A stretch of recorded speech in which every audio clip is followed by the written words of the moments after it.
జిల్లా మహబాద్. ఇక్కడ వచ్చేసి మా ఊర్లో ఒక వృద్ధురాల పైన అత్యాచారానికి అలాగే లైంగిక దాడులు కూడా చేయడం జరిగింది.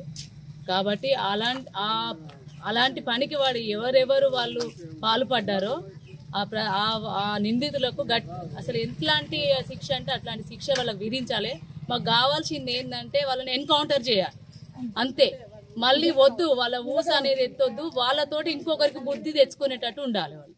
మాకు కావాల్సింది అదే. మాకు ఆ పని చూసి అసలు డే అండ్ నైట్ నిద్రపోకుండా పొద్దున్న అయితే తెల్లారితే మేము వ్యవసాయం చేసుకొని బతికేటోళ్ళం. ఇక్కడ ఇంట్లో తక్కువ, బయలు అక్కడ ఉండేది ఎక్కువ. ఇప్పుడు ఇంట్లో ఉన్న మహిళకే అలాంటి రక్షణ లేని, ఒక ముసలమ్మకే రక్షణ లేని వాళ్ళకు ఇప్పుడు మా పరిస్థితి ఏంది? మేము పొద్దున్న అయితే తెల్లారితే మేము రోడ్ల మీద తిరుగుతాం, మా పరిస్థితి ఏంది?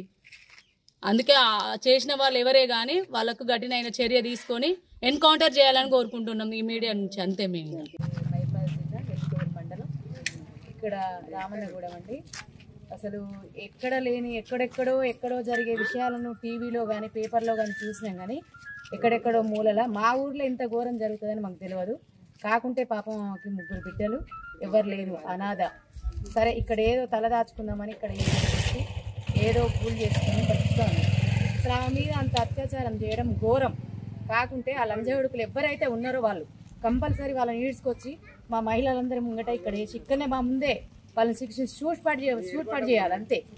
ఏమంటారు మీరు? ఎన్కౌంటర్ చేయాలి అందరు మహిళలు. లేదా ఏ మీడియా వాళ్ళకి చూడండి, ఏ మీడియా వాళ్ళకి, ఏ ప్రభుత్వానికి ఏది లేదు, మాకు ఏం తెలియదు. ఏదో ఎవడో వచ్చి ఎవరు మాట్లాడి పెద్ద మాకు రాజకీయ నాయకులు ఉన్నారు మా వెనకాల, వాళ్ళు ఏం చేయరు అని వెనకంగా ఇప్పుడు ముందటంగా మాట్లాడుకుంటూ వెనకంగా లంచాలు తీసుకుంటూ, కానీ వెనకకు జరిగితే మాత్రం ఊకునేది లేదు. మేము ఎవరైనా సరే రావాలి మా ముందుకు వచ్చి, ఏంటంటే పలానా కాడ జరిగితే ఇట్లా ఏసీరట అని అది రావాలి. ఇంకో మహిళకు ఇలాంటి అన్యాయం జరగకూడదు.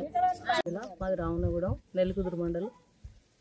ఒక ఒంటరి మహిళ, 65 సంవత్సరాలు పైబడిన ఆమె పనికి కూడా పోదు. ఆమెకి ఎట్లాంటి ఆధారం లేదు, వాళ్ళ కొడుకులు లేరు, బిడ్డలు ఉంటే దూరంగా ఉన్నారు. ఆమె ఇక్కడ కూలి చేసుకొని బతుకుతుంది. అట్లాంటి ఆమె ఇంట్లో ఉన్న ఆమెను తీసుకొని వచ్చి ఎవరు వచ్చి వాళ్ళు అత్యాచారం చేసి ఆమె లైంగికంగా దాడి చేసి ఆమెను చంపేసిండ్రు. అప్పటి నుండి అందరు కూడా భయపడతారు ఊళ్ళో. మిగతా పెద్ద మనుషులు కానీ మా అట్లాంటి మహిళలు కానీ బయటకు వెళ్ళాలన్నా, చిన్నపిల్లలను స్కూల్కి పంపాలన్నా కూడా భయపడతారు. ఇలాంటివి ఇంకోటిసారి జరగకుండా చూడాలి.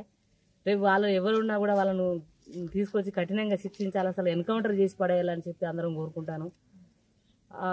అలాంటివి ఇంకోసారి జరగొద్దు. ఇక నుండి కూడా మహిళలకు స్వేచ్ఛ ఉండాలంటే ప్రజాప్రతినిధులైనా, ప్రభుత్వ అధికారులైనా, ఎవరైనా కూడా వాళ్లకు అండగా ఉండి వాళ్ళని తీసుకురావద్దు. వాళ్ళని అట్నుంచి అటు బయటికి పంపించాలి. చంపుడా వాళ్ళని ఇక్కడ తీసుకొస్తే అసలు మా ఊరోళ్ళే వాళ్ళని చంపుదాం అన్న కసితో ఉన్నారు. ఉన్నారాలేరు అందరూ కసితో ఉన్నారు.